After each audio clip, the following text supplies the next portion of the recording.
Друзья, приветствую вас на канале Словения с Хельга Уайт. Сегодня мы поговорим подробно о медицине в Словении. Мой видеоролик поможет вам понять систему здравоохранения, и вы увидите на моем личном примере, как она работает. Как многие из вас уже знают, в Словении попасть к узкому специалисту не так и просто.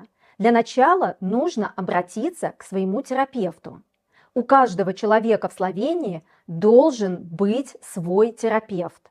Но, к сожалению, многие люди вообще не прикреплены к терапевту, так как врачей мало и их на всех не хватает. И даже если у вас есть свой терапевт, это не значит, что вы быстро попадете к специалисту. Для начала терапевт пытается сам разобраться с вашей проблемой и потом решает, давать вам направление или нет.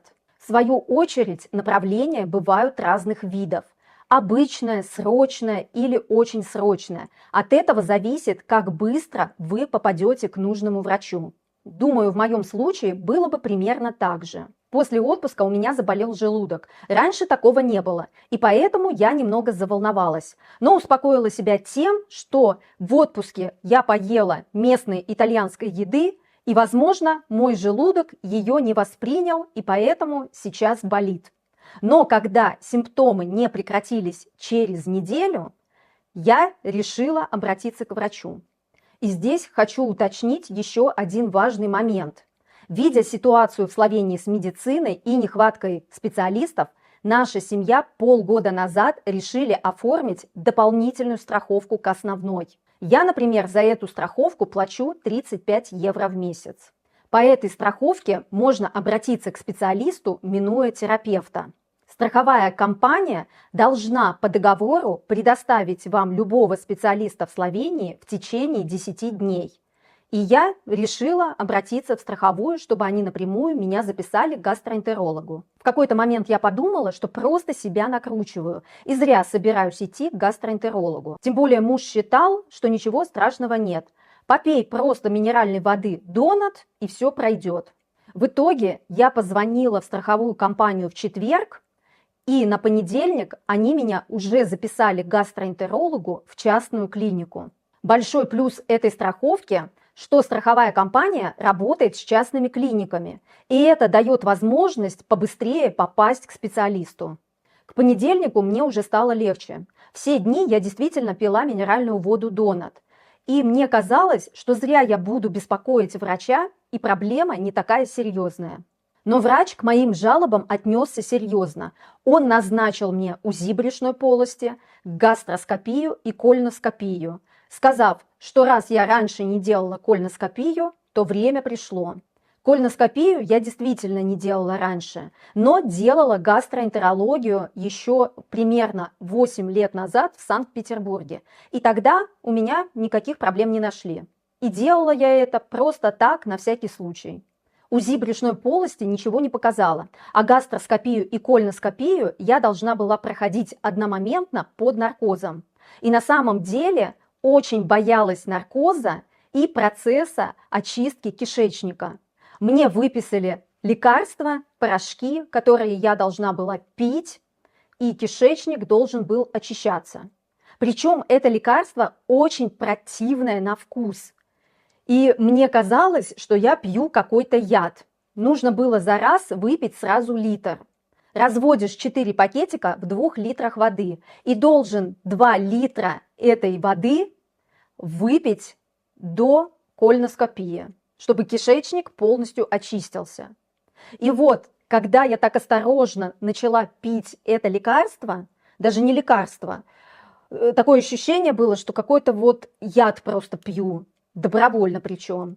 Нужно сказать, что предварительно я охладила этот раствор и пила его через трубочку, чтобы мне было легче. Помню, как после первого стакана я буквально прислушивалась к себе и вслух сказала, ну, вроде все нормально, организм принял. И в этот момент мой муж решил пошутить. Это как с укусом змеи, может не сразу стать плохо. Но, к счастью, все прошло спокойно. Сама процедура очистки кишечника оказалась менее страшной, чем я ее представляла после рассказов своих друзей. Так как процедуры должны были проходить под наркозом, я приехала в клинику вместе с мужем, потому что после наркоза ты не должен водить автомобиль. Моим врачом оказался 75-летний крепкий мужчина. Анестезиологом был молодой парень-интерн. Также присутствовала медсестра, женщина средних лет. Мне дали заполнить кучу документов, задали формальные вопросы, и меня попросили раздеться, нужно было снять нижнюю часть одежды. В углу процедурной устроен гардероб. Ты заходишь туда, и там уже для тебя приготовлены панталоны из одноразовой ткани, причем они непрозрачные. И также дали бахилы. Верх, сказали, можно не снимать. И на этих панталонах сзади есть разрез, чтобы врачу было удобно проводить процедуру. Эти панталоны очень помогают пациенту не чувствовать себя неловко. После этого я легла на кушетку. Мне было очень страшно перед наркозом, но врач-анестезиолог меня успокоил. Вы самый лучший мой клиент. Вы не курите, не пьете, аллергии у вас нет, и прежде у вас никогда не было проблем с анестезией. Мне сказали лечь на левый бок и дали пластиковую штуку в рот. Она была такая на резинке, чтобы не упала. Это для того, чтобы врач спокойно мог провести гастроскопию. Анестезиолог был очень внимательным. Каждое свое действие он комментировал. Сказал: сейчас я в вену введу вам лекарство, вы почувствуете теплоту, не пугайтесь, это нормально. И только он ввел мне лекарство, я буквально через секунду вырубилась. Примерно минут через 20 меня разбудили. Причем я уже полностью была одета в свою одежду. Медсестра, пока я спала, меня одела. Кстати, это тоже очень удобно. Сказали, сначала вставать с кушетки нельзя, нужно немного полежать. И вот мой врач объясняет мне сразу же результаты моих анализов. Со стороны кольноскопии все нормально, но со стороны гастроэнтерологии оказалось, что у меня хронический гастрит, уже есть язва 5 мм, а также они нашли бактерию хеликобактер, которая, кстати, очень тяжело лечится. Она приспособилась выживать в кислой среде кишечника, и один антибиотик ее даже может не убить. В итоге мне одновременно прописали 2 антибиотика и еще одно лекарство, которое обволакивает стенки желудка и помогает затянуться язве.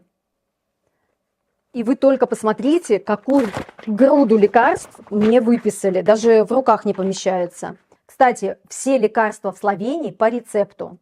Назначение гастроэнтеролога я отправила своему терапевту, и он мне быстро перезвонил. И он меня спросил: «Госпа, вы что, ходили к специалисту за свой счет?»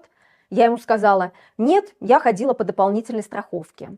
И вот он мне выписал лекарства, и я их бесплатно получила в аптеке.